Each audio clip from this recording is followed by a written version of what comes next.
Hi, and welcome to Wow Talk. My name is Donna Capacity, And my name is Dr. Darlene Gustin, naturopathic doctor. and today we would like to talk about how to find the right naturopathic doctor for you. Absolutely. That's such a great topic because not all naturopaths practice the same way. So when we are in school, they teach us many different modalities. So those would be clinical nutrition, botanical medicine, which is using herbs, hydrotherapy, the use of water, physical therapies, homeopathy, Chinese medicine, acupuncture. So they teach us a lot. And the reality is that when we graduate, we are more attracted to some health conditions or some modalities more than others. And we're not officially allowed to call ourselves a specialty in any area, but we refer to it as a special interest. So that's how we communicate that. And that could mean that, for instance, my special interest has always been cancer. And what that means is all of the continuing education that I'm required to do, I'm always looking for all the latest conferences and seminars on the topic of natural medicines for cancer. And so when somebody comes into me with cancer, they will be getting the latest protocols that are fresh, hot off the press, and all the latest information. And also, that means that I'll be attracting a lot of patients who have cancer. And so, my experience with that condition is going to be much more advanced than somebody, for instance, who does sports medicine, which is not my thing. And the other difference that patients might not know is that we all choose to have different, I call them toys, in our clinic. For instance, I love my microscope. So we do live cell and dried cell microscopy in the clinic. And I love testing hair mineral analysis. I've tested every patient for the whole time I've been in practice. I will also use off-site labs for saliva hormone testing, etc. And there might be another naturopath who maybe has electrodermal testing, which is like a little energy machine, or somebody who is more into colon hydrotherapy, which is not something that we officially learn, but that's something that a naturopath might take as an additional course, or Bowen therapy, or intravenous therapy, or bioidentical hormones.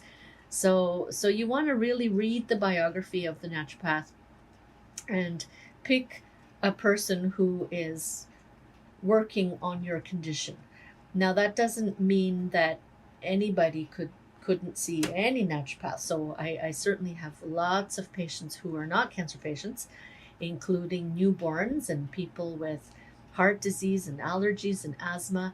So of course I can help those people, but I'm especially passionate about the cancer patients. Wow, that's all very interesting. And you answered a few questions I had. One had been, how would we go about finding which would be the right one? So, what would happen in an initial appointment? In my office, an initial appointment is mostly about case history, and that would be quite consistent across the board. We need to know not just the condition that you came in for, but the whole body. And so that part's consistent with all naturopaths. And there were a few other things I wanted to add in choosing a naturopath. Sometimes distance matters, but I do have very loyal patients who've moved far from Oakville, and they still stay in touch. And especially now with COVID, it's so much more acceptable to do the telephone appointments and the video appointments, and that doesn't take away from their coverage for the service. So if they have insurance coverage to see naturopaths, all of those appointment styles qualify for being reimbursed. And so distance might matter to a patient. And I also tell my patients there's nothing wrong with having more than one naturopath. That was going to be my next question. And along with that, how about still seeing your medical doctor? Could you address that and perhaps the differences in your philosophies? And also to let our listeners know that you don't have to make one choice over the other and the benefits of both. Absolutely. Every medicine helps somebody in some fashion. But there's a growing number of patients who do see a medical doctor regularly and a naturopath. So with a medical doctor, you have access to the MRIs and the ultrasounds and blood work paid by OHIP. And but medical training doesn't include a lot of nutrition, for instance. And with the naturopath, you can fill in the gaps and you can talk more about food. You can talk about herbs. You can talk about lifestyle. We tend to test for nutritional deficiencies. So naturopaths are really working on assessing and maximizing health, whereas medical doctors, they're working with looking for a disease when there's already a lump on an MRI or when your blood work already shows high cholesterol.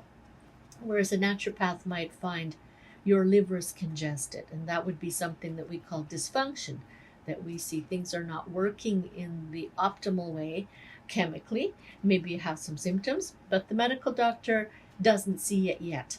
And so that's why prevention is a big cornerstone of what we believe in as well. Okay, fascinating. Is there anything else you would like to add? I guess what I would ask would be, you must have quite a network, and you are able then to refer your patients to other practitioners that may specialize in something else. Sometimes, usually it's the other way around because I have more experience than the other naturopaths. So when I graduated, there was very few of us. So the majority of naturopaths are a fair bit younger than me, and so they are often intimidated by working with something like cancer. So they'll send their patient to me.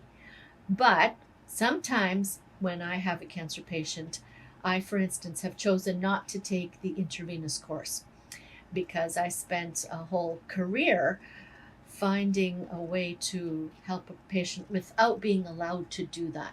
So that's something that is more recently allowed in the profession, to inject certain substances into the body. But when I'm working with an advanced case and I think they could really benefit from that injected instant dose of vitamin C or antioxidants, I will say, give them a few names and say, these are my colleagues who are doing injectables. And I think we need injectables to get through this rough spot. And then they'll go see my colleague, get some intravenous naturopathic approaches, and they'll go back and forth between us. So whatever is the best thing for the patient is what we all do.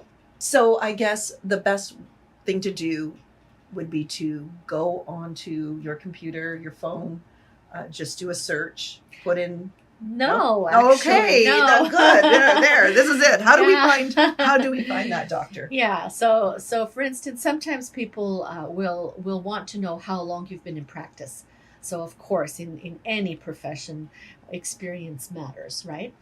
But the Google searches are not really that useful, and the reason for that is we're not really allowed to accept Google reviews. We're not allowed to have testimonials.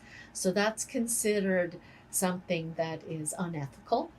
And like we can have a general review, like I went to Darlene's clinic and I had a great experience. So that would be fine.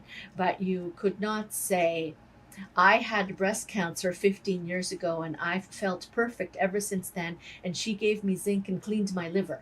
So I would actually get reprimanded for that. That's not allowed. So you can't go by, this person has 50 reviews and a 5-star rating and all these people are saying wonderful things about her, because that naturopath is actually going to be in trouble. So we're flagged if we have too many reviews, because other businesses can buy reviews. So you don't even know if those are real people. So that is not the best way to find a naturopath. But word of mouth is the big one. So 98% of my practice is word of mouth. So a successful patient shares my name with their friends and family. So word of mouth is a really much preferred method to Google searching. All right. Well, thank you. And that is how I found you, Dr. Gustin. Excellent. So on that note, is there anything else you'd like to add before we sign off? Well, I love my patients because of word of mouth, you end up with a certain type of patient, and that's the great side.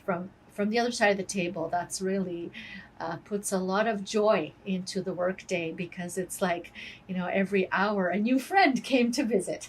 So it's great. It's great for the naturopath to have a word of mouth practice. All right. Well, thank you very much. And thank you all for listening once again. Please send us any of your questions, anything that you would like Dr. Darlene Gustin to answer for you. She would be more than happy to. And once again, we thank you so much. Thanks for listening.